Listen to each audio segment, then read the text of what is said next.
There are Americans who are being evicted from their homes. They can't pay the rent. Many Americans are waiting in food lines for the first time in their lives.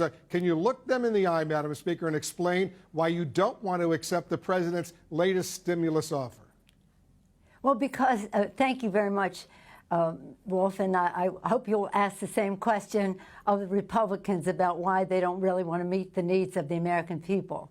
But let me say to those people, because all of my colleagues, we represent these people. I have for over 30 years represented my constituents.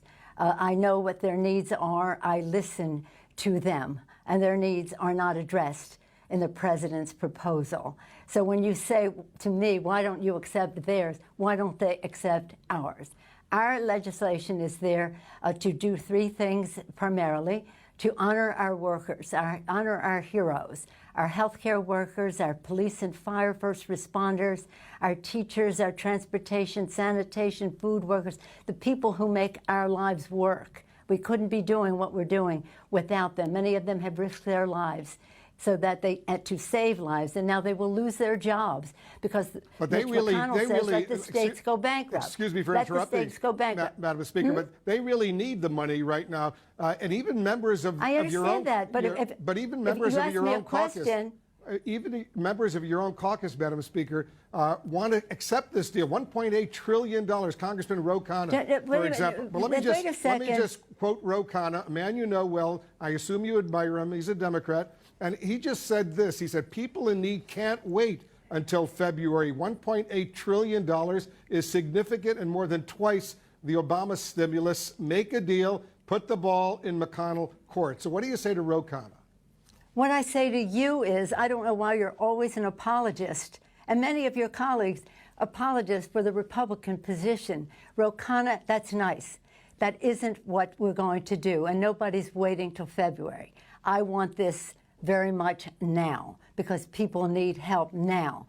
But it's no use giving them a false thing just because the president wants to put a check with his name on it in the mail, that we should not be doing all we can to help people pay the rent, put food on the table, to enhance benefits, that they don't lose their jobs if they're state and local, we're talking about the consequences of a pandemic, that the symptoms of a problem that the president refuses to address. But you know, and that is the coronavirus. We know that is we the know coronavirus. The problem out there, but there are millions of Americans who have lost their jobs. They can't pay the rent. Their kids need the food. That's right, and that's what we're trying to get done. $1.8 trillion, and the president just tweeted, stimulus, go big or go home. He wants even more right now, so why not work out a deal with him, and don't let the perfect, as they say here in Washington, be the enemy of the good.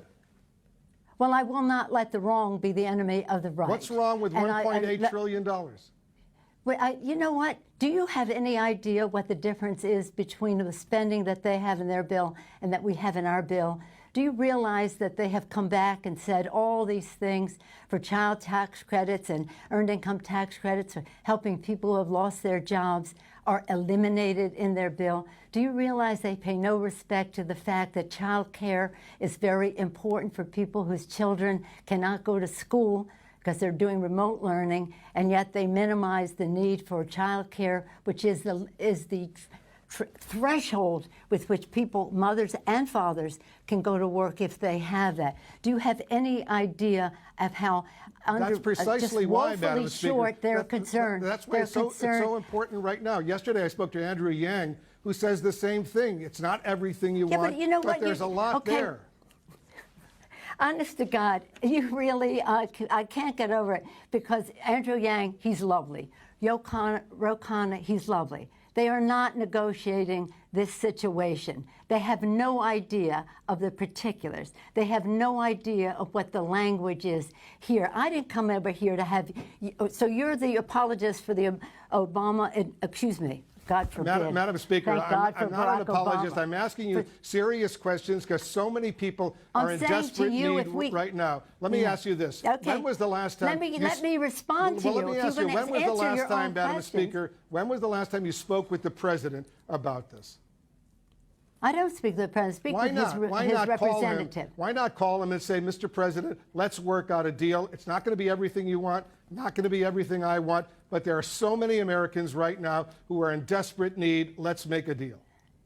What makes me amused, if it weren't so sad, is how you all think that you know more about the suffering of the American people than those of us who are elected by them to represent them at that table. It is unfortunate that we do not have shared values with this White House and that they have in their bill, why don't you talk about in their bill, a tax break for the wealthiest families in the country while they cut out the earned income tax credit for the poorest families in our country and the poorest children in our country. That we have to fight with them to get them to address the coronavirus crisis, because they have said it was a hoax, it was magical, it was a miracle, it was going to cure it. It hasn't. And that's why we find ourselves in this situation. I feel very confident about the knowledge that I bring to this, but more importantly, the knowledge that my chairs, our chairs of jurisdiction, science-based, academically documented, institutionally suggested in terms of what the cost would be to do it and to do it that way. And about, say, we talk about child care, yes. We talk about safety in the workplace. Safety in the workplace, that's a very important issue, especially in the time of the pandemic. So what I say to those people is, we're going to get a deal. And when we do, it will be retroactive. It will be retroactive. Here's what you wrote in a letter to House Democrats, Madam Speaker, and I ask these questions only, as you know, so many millions of Americans are suffering right now. Well, you quote two people who know nothing about the agreement. Well, there is no agreement, but what the suggestions are, as if there's some authority on the subject. Please give equal weight to all of the chairmen on the committee who have written this bill. But so many of your fellow Democrats in the House, they want a deal right now. No, that isn't. The problem solvers, they all want a deal right now. Yeah.